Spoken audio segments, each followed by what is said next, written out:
Morning, welcome to the shed. Just a short video today giving you my top tips for lead melting if you want to have a go at doing this yourself. You can do it in your garden or in your shed, somewhere safe, garage floor, concrete floor, that sort of thing. So really it's just a few tips on how to go about it. Enjoy. Okay, so what are my top tips for lead pouring using silicone moulds? First one is to clear your area, because you are going to trip over something and end up with tipping your pot of lead over. That's the sort of thing that I do, not all the time, but you know, it is the sort of thing I do. I'm actually going to do it on the table this time, which I normally don't. I'm normally doing it bending down, which probably is not a good thing. So I've cleared my table, I've got my pouring jig set up. So number 2 tip is to support your mould. Now I've built this box to hold my mould. The reason is that the silicone is obviously flexible. As you pour the lead in, you're adding a lot of weight and it can push the sides of the mould apart. So if you haven't got it supported, you'll end up with it just seeping out the sides, even though it looks nice when it's sitting there. As soon as you pour the lead in, it'll start to push it apart. So I fixed mine into this box, which I think is pretty cool. The only problem is that obviously once the lead's in there, it expands and it's a bit of a bugger to get out, but I just tap it out and eventually it comes out once it's cool. Okay, so that's number 2.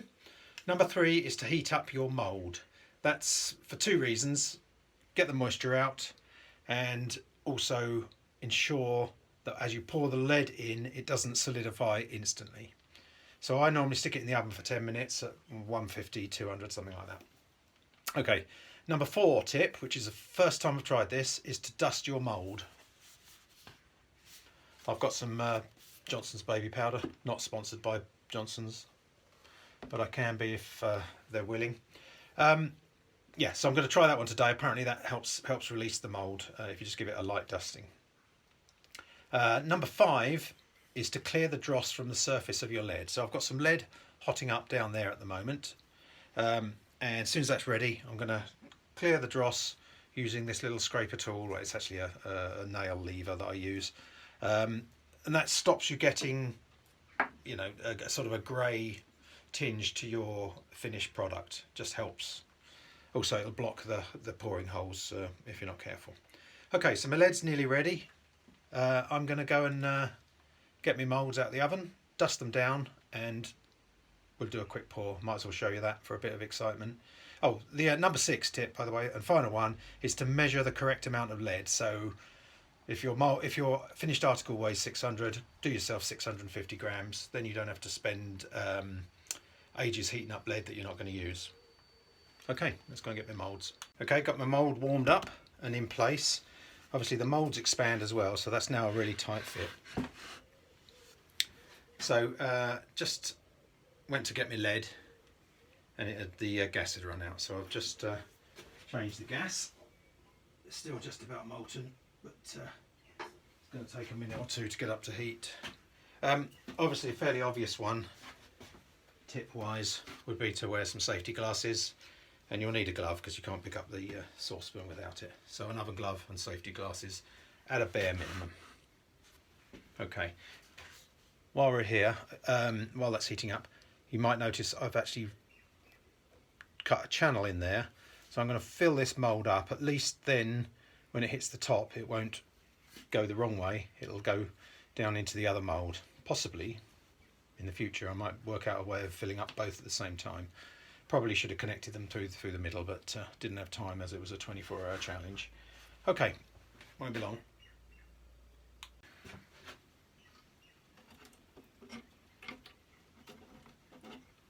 Okay.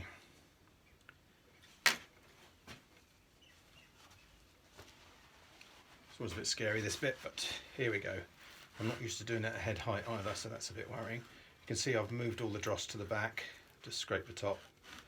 I don't think, I know one of my tips is to weigh out the correct amount of lead, but I don't think I've got the right amount. Look at that flowing from one to the other, that's good. I might have to go again though. I don't think I'm going to have enough.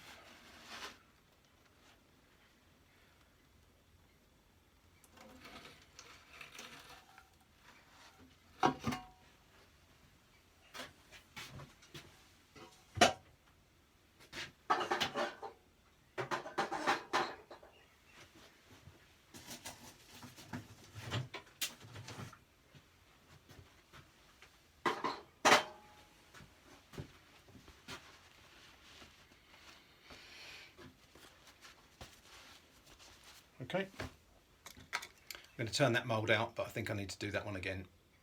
I've added a bit more lead to my pot. Okay, so we've got a little top up of lead. That just shows you who can make mistakes. So this is the top of the frog. So I've actually got a pretty good casting of the top. Sorry, the bottom. So I'm just going to do the top. Safety goggles on. I've got a little air hole here. I can't point because I'm wearing a glove, but there you go. You saw it pop up. Let's get rid of that.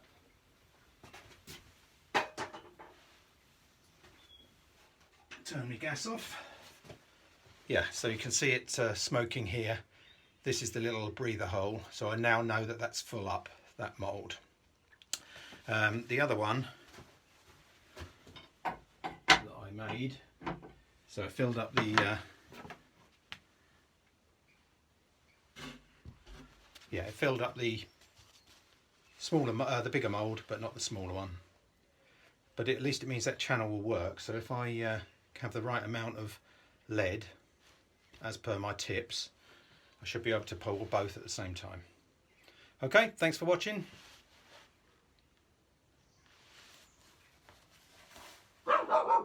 Okay, thanks for that. I hope you enjoyed the video.